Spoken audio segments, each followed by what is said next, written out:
दशरथ जी ने वशिष्ठ जी को बोला, याद रखना अपने बेटा या बेटी का नाम भले ही तुम अपनी तरफ से कोई रख लो, लेकिन जब जन्म होता है वो समय बता के ग्रह मैत्री नक्षत्र का जब मिलान करके ब्राह्मणों से एक नाम राशि का जरूर रखाना चाहिए, क्योंकि उसी से उसका जीवन समरता और बिगड़ गया। वशिष्ठ जी के सामने आज तीनों रानियां महाराज दशरथ आंगन में विराजित हैं।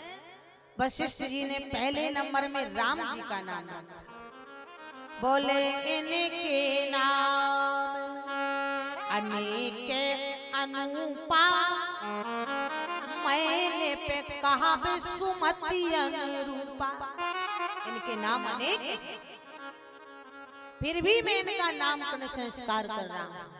क्या बोले? जो आनंद सिंधु सुखराशि, करते त्रिलोके सुपासी, अरा सो सुख धाम राम यश नामा, अखिल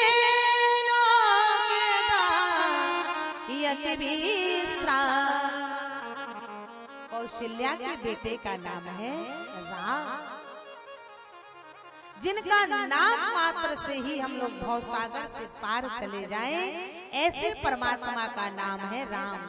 जाकर नाम लेत जगमाही, सकल अमंगल मूल नसाई। कौशल्या जी के बेटे का नाम राम, और कैकेयी जी के बेटे का नाम बोले विश्वभरण। कौन है? जो संसार का पालन पोषण करते हैं। विश्वभरण पोषण कर जोई, ताकर नाम भरत यश होई। चार बालक कोई साधारण नहीं थे। राम जी कौन थे? बोले वही थे जो बिन पग चलाई सुनई बिन कान, निराकार निर्गुण ब्रह्म था। लेकिन मनु जी के पास जब ये तीनों गए थे तो महाराज विष्णु के अंश से भरत जी आए थे। विश्वभरण पोषण कर जोई, ताकर नाम भरत यश होई। दूसरे नंबर में ब्रह्मा जी भी तो आए थे। बोले जाके सुमिरन तेरी पुनासा, नाम शत्रुघ्न वेद।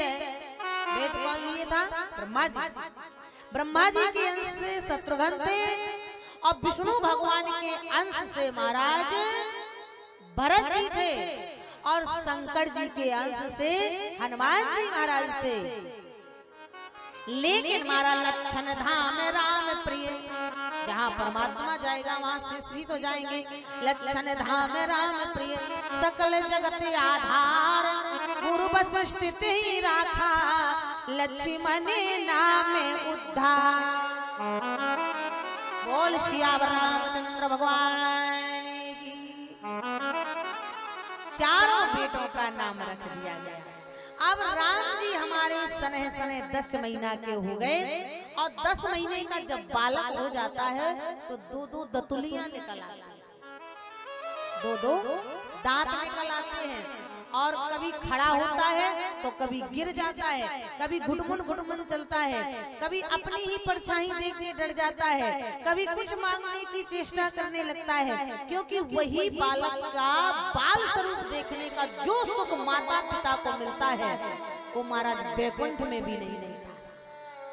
आज भगवान इसीलिए आज भी माताएं चाहे लड़का हो या लड़की पैर में पायल पहना देती हैं। राम जी के पैरों में पायल पड़ी है, कमर में करधनिया पड़ी, उसमें भी घुंघरू पड़ी है। मारा बड़ा पीला सा पतला सा झंगुलिया राम जी पहने हैं, घुंघराले बाल है। आज वो स्वामी जी कह रहे दर्शन कर लो राम जी की कितनी सुंदर छवि है। माताओं, भगवान जी की यह छवि देख करके तीनों रानियां किलकत उठत धाय धरनी पर। जब बालक छोटा होता है ना तो माँ बाप का भी बचपन लौट आता है। दशरथ जी भी कहीं घोड़ा बन रहे हैं, सोने के हाथी चांदी के घोड़ा सब परमात्मा के सामने रखे। आज परमात्मा अपने बाल पच का बड़ा आनंद ले रहे हैं। पर गोस्वामी जी महाराज कहते हैं कि एक दिन की बात है,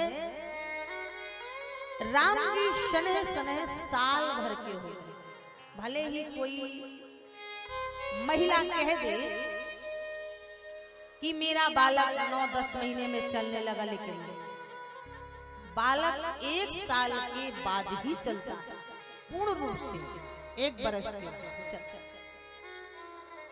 तो महाराज राम जी 1 बरस के हो गए और सम्राट चक्रवर्ती सम्राट दशरथ जी का नियम था कि वो सुबह सुबह सरयू मैया में स्नान करने जाते थे और वहीं सरयू मैया से ही जल भर के अपने ही हाथ लोटे में लेके ठाकुर जी के घर में पूजा करते। सबका ये नियम होना चाहिए माताओं, और आप भी ऐसा नहीं कि 8 बजे लग पड़े रहो। उठने का, पूजा करने का, नहाने का, खाने का, विश्राम करने का, अपनी दिनचर्या में कभी परिवर्तन नहीं करना चाहिए। इसीलिए सबसे पहले तो ब्रह्म मुहूर्त में जागना चाहिए। एक जगह हम कथा कर रहे थे, हमने कहा ब्रह्म मुहूर्त में जागना सीखो। एक नौजवान खड़ा हो गया, बोले बहन जी पहले ये बताओ ब्रह्म मुहूर्त होता कब? आप बताओ। आज के बच्चे बोले ब्रह्म मुहूर्त होता कब? हमने कहा भैया जैसे 4 पहर की रात होती है वैसे 4 पहर का दिन होता है। गोस्वामी जी ने लिखा है कि पिछले पहर भूप नित्य जाग। जब 1 घड़ी रात रह जाए तब महाराज 4 बजता और वो 4 बजे जाकर जो ब्रह्म मुहूर्त में स्नान करके भगवत पूजा से निवृत्त होकर के उगते हुए सूर्य को जो जल अर्पण करता है उसके जीवन में कभी संघर्ष आने वाला नहीं। आज के नौजवानों ने तो ये भी नहीं देखा हुआ होगा कि सूर्य निकलता कैसे। पहले के जमाने में एक तो गांव देहात में रहते थे, सुबह का सूर्य का निकलना लाली लाली किरणों से, लालिमा से वो आसमान से निकलता हुआ जब उसे हम देखते थे तो हमें सुख की अनुभूति होती थी। जब पहली किरण हमारे शरीर में पड़ती है ना तो हमारे अंदर कितना भी महाराज कैसी भी लाइलाज बीमारी क्यों ना हो, लेकिन अगर पहली किरण हमारे शरीर में पड़ जाए कोई भी बीमारी रहने वाली। आज बच्चा पैदा होते ही आईसीयू कांच के डब्बा में घुसेड़ गए थे। आईसीयू बोला थे का बोला थे राम जाने, हमें तो इंग्लिश नहीं पढ़े आज गेटर पे जो मोड़ा था ना कछु पढ़ लेते, कक्षा 1-2 तक पढ़ गए। अब आप बताओ बच्चा पैदा होते तुमने आईसीयू में रख दिया कांच के डब्बा में, ना बा मोड़ा का खाने को मिल रहा है, ना उसके शरीर में हल्की हल्की मालिश हो रही है, भला वो कैसे पुष्ट हो जाएगा? ईमानदारी से बताओ। डॉक्टर भी कभी कभी यही कहता है कि बच्चे को सुबह की हल्की हल्की धूप दिखाओ। तो अब जब आप देखना कोई भी बच्चा पैदा हो, आप सुबह सुबह जब उसे हल्की धूप में लिटाओगे तो वो ऐसे पैर फैलाता है कैसे, और उसके शरीर में जब वो हल्की हल्की धूप पड़ती है वो अपने आप पुष्ट होने लगता है, तंदुरुस्त होने लगता है। माताएं पर हल्के हल्के हाथों से मालिश करें, माँ का दूध पिलाएं, माँ का नहीं है तो गाय का शुद्ध दूध पिलाएं, जिससे वो हष्ट पुष्ट हो जाता है। कांच के डिब्बे में हष्ट पुष्ट नहीं होता है, वहाँ पड़ा पड़ा उसका भले शरीर ही चाहे कमजोर हो जाए लेकिन कभी हष्ट पुष्ट होने वाला नहीं है। पहले की माताएं बता दे जो डिलीवरी कराने जाया करती थी महाराज, ये 7-7 महीने के बच्चों को भी तगड़ा चौड़ा मोटा हष्ट पुष्ट बना देती। उनमें ये ताकत होती थी, देसी नुस्खे और देसी वातावरण में वो हमारा ताकत। इसीलिए हमें हमेशा ब्रह्म मुहूर्त में जाना। जागना भी 3 प्रकार का होता है। प्रथम ब्रह्म मुहूर्त 4 बजे से 6 बजे तक सूर्य ना निकल पाए, प्रथम स्नान, प्रथम जागना। और दूसरे नंबर में 6 बजे से 8 बजे तक भी जग जाओ, तब भी मध्यम है। और निकृष्ट वो है चाहे 10 बजे जगो चाहे 12 बजे, राक्षस का जागना है।